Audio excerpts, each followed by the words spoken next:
Hello, good morning students. Today I will tell you what is short circuiting, okay, and what is overloading. You know,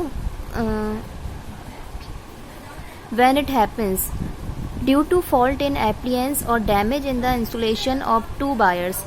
कोई भी दो wires होते हैं, okay कोई भी, अब ये समझ लीजिए, कोई भी एप्लियंस मीन्स कोई भी इलेक्ट्रिकल एपरेटर्स होता है, इलेक्ट्रॉनिक जो डिवाइसेस होती हैं उनमें कोई भी फॉल्ट आ जाता है, ओके और damage in insulation of two wires, जो कि किसी भी इलेक्ट्रिकल डिवाइसेस में जो वायर कनेक्टेड होते हैं ना, तो उन वायर में कोई वो वायर जैसे कोई डैमेज हो गए, ठीक है, और उन वायर की जो कैपेसिटी होती है, ओके ये जो वायर होते हैं ये पता है उनमें करंट फ्लो होता है, तो उनमें जो करंट जो फ्लो होता है वो कैपेसिटी ना, उसमें कोई डैमेज हो गया जैसे, ठीक है, तो कोई भी दो वायर जैसे एक दूसरे को टच करते हैं, ओके बिकॉज जब इलेक्ट्रॉनिक डिवाइस में कोई फॉल्ट हो जाता है ना, तो दो वायर जब एकदम से टच कर जाते हैं ना, तो उनकी इंसुलेशन पावर जो है वो डैमेज हो जाती है, ओके तो जो सर्किट है ना, सर्किट में जो करंट फ्लो होता है वो बिल्कुल नेग्लिजिबल, मीन्स रेसिस्टेंस जो है वो नेग्लिजिबल हो जाएगा, ठीक है, तो रेसिस्टेंस के नेग्लिजिबल होने से जो करंट फ्लो होता है ना वो एकदम से इतना आपका लार्ज हो जाएगा, okay due to low resistance large amount of current will flow.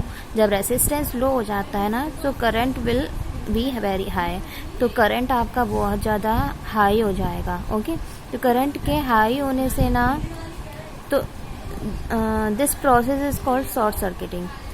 जब दो वायर एक दूसरे को ना टच करते हैं या फिर इलेक्ट्रॉनिक एप्लियंस और डिवाइसेस में कोई फॉल्ट होता है, तो उनकी इंसुलेशन पावर कम हो जाती है, रेसिस्टेंस कम हो जाता है, and due to low resistance large amount of current will flow, okay current जो है वो एकदम से लार्ज हो जाता है, तो ना मीन शॉर्ट सर्किट हो जाता है, okay this is called short circuiting. और इनसे ना घरों में ना फायर मतलब आग लग जाती है, ठीक है, और ये जो ओवरलोडिंग है इससे भी। So according to Joule's law of heating effect, heat is produce in live wire in the sense when we switch on any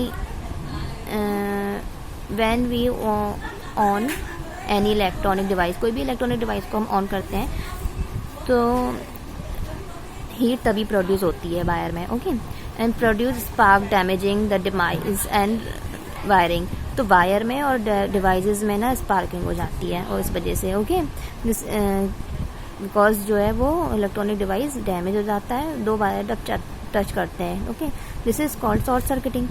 इनसे ना घरों में आग भी लग जाती है। And what is overloading? Overloading can be caused by connecting too many appliances to a single socket. Okay?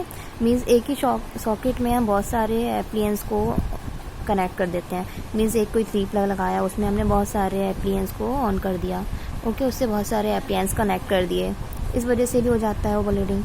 And accidental rise in supply voltage, जो भी आपका घर का वोल्टेज है ना, वोल्टेज में एकदम से एक्सीडेंटल राइज वो बहुत ज़्यादा हाई हो जाता है, okay if the total current drawn by the appliances by a particular time exceeds the wearing capacity of that wire.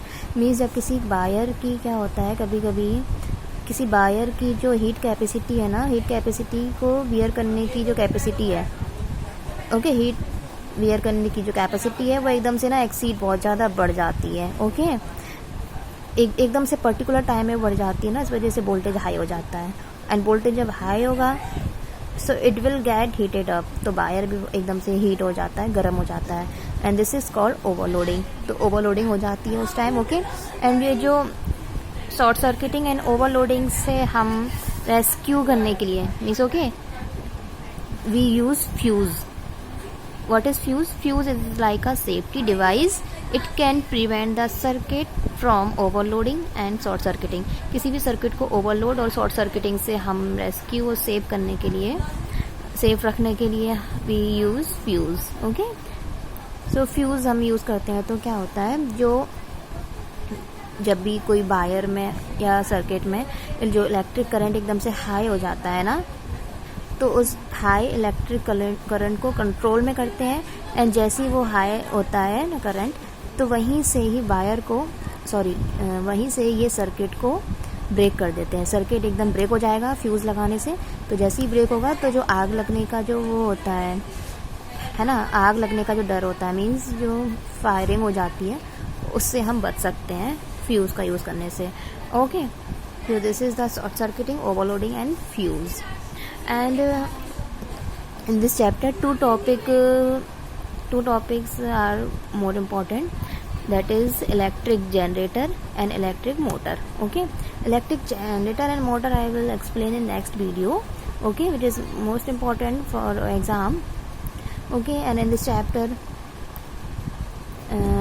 Fleming's left hand rule, Fleming's right hand rule, okay, and electromagnetic induction, these are the important topics.